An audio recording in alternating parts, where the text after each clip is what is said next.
Gen, ஆமாம். இன்று உங்களை இங்கு அழைத்தது ஒரு பொய் கண்டறியும் பரிசோதனை செய்யத்தான்.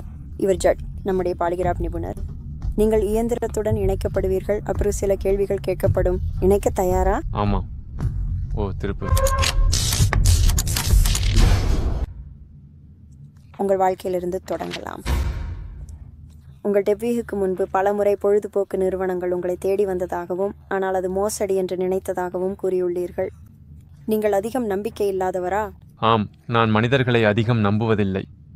நான் மற்றவர்களை அதிகம் நம்புவதில்லை என்பதால் எளிதில் ஏமாறவும் மாட்டேன். உண்மையில் நீங்கள் ஒருபோதும் நேரில் அல்லது ஆன்லைனில் ஏமாற்றப்பட்டிருக்கிறீர்களா?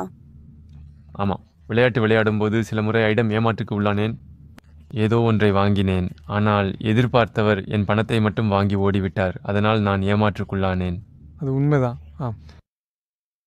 நீங்கள் சூப்பர் மாரியோ மற்றும் மேப்பிள் ஸ்டோரி போன்ற வீடியோ கேம்களில் மிகவும் ஆர்வம் உள்ளவராக இருக்கிறீர்கள் என்று சொன்னீர்கள். சிலர் உங்களை மாரியோவின் மிகப்பெரிய ரசிகர் என்று அழைக்கிறார்கள். நேர்மையாக பதிலளியுங்கள். நீங்கள் உங்கள் படுக்கையில் மாரியோ மென்மையான பொம்மைகளை வைத்துக்கொண்டு தூங்குகிறீர்களா?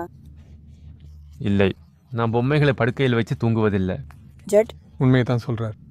சில ரசிகர்கள் நீங்கள் ஒரு ஹேம்ஸ்டருடன் மிகவும் ஒத்துப்போவதாக சொல்கிறார்கள். நீங்கள் அதுக்கு ஒப்புக்கொள்கிறீங்களா? நான் ஹேம்ஸ்டருடன் ஒத்துப்போவதாக நினைக்கலை. உங்கள் ரசிகர்கள் அதை நிறுத்த வேண்டும் என்று நீங்கள் விரும்புகிறீர்களா? அது இல்லை. ரசிகர்கள் வந்து என்னை எப்படி நினைச்சாலும் எனக்கு அது பற்றி பரவாயில்லை என்று நான் நினைக்கிறேன். அது நிச்சயமாக பொய். அவர்கள் அதை நிறுத்த வேண்டும் என்று நினைக்கிறீங்களா? இல்லை, அவங்களோட அவசியம் நிறுத்த வேண்டியதில்லை என்று நினைக்கிறேன். நீங்கள் எந்த விலங்குடன் மிகவும் ஒத்துப்போவதாக நினைக்கிறீர்கள்? ஈயும் எலி வகை விலங்குகளுடன் ஒத்துப்போவது போலவும், அதேபோல் நாய் அல்லது ஓநாய் போன்ற நாய் குடும்ப விலங்குகளுடனும் ஒத்துப்போவது போலவும் இருக்கிறது. நீங்கள் உங்கள் காலால் சிப்ஸ் பையை திறக்க முடியும் என்று புகழ் பெற்றவர். நீங்கள் இப்போது எங்களுக்காக அதை செய்ய விரும்புகிறீர்களா? ஆம், திறக்க முடியும், ஆனால் இப்போது உங்களுக்கு காண்பிக்க விரும்பவில்லை. அது வருத்தமாக இருக்கிறது. நீங்கள் பத்திரிகையாளராக விரும்பினீர்கள் என்று சொன்னீர்கள். இப்போது கூட நீங்கள் பத்திரிகையாளராக விரும்புகிறீர்களா? இப்பொழுது எனக்கு பத்திரிகையாளராக விருப்பமில்லை. உங்கள் தொழில்முறையை பற்றி பேசுவோம். உங்கள் பிடிஎஸ் குழுவில் 5 பேர் தற்போது இராணுவ சேவையில் இருக்கிறார்கள்.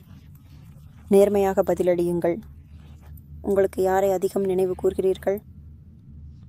எல்லா உறுப்பினர்களையும் நினைவு கூர்கிறேன். கேள்விக்கு பதில் சொல்லுங்கள். உங்களுக்கு யாரை அதிகம் நினைவு கூர்கிறீர்கள்? ஜங்கூக்கை என்று கேட்கிறீர்களா? உண்மையை சொல்கிறார். உங்கள் பிடிஎஸ் குழுவினரோட ஒரு குழு அரட்டை குரூப் சாட் ஒன்று இருக்கிறதா? இருக்கிறது. அதுக்கு என்ன பேரு? பங்க்தான் சோனியோன் தான். அந்த குழு அரட்டையில் மெசேஜ் அனுப்புறது? அந்த குழு அரட்டையில் மிகவும் அதிகமாக பேசுவது வியா. இது உண்மையை சொல்கிறார். மீண்டும் பதில் அனுப்புவதில் மிகவும் மோசமானவர் யார்? ஆரம். ஜட், உண்மையை சொல்கிறார். உங்களை அவர்கள் நல்ல மெசேஜ் அனுப்புபவர் என்று சொல்வார்களா? நான் கொஞ்சம் யோசிக்கிறேன். ஒரு நிமிஷம்.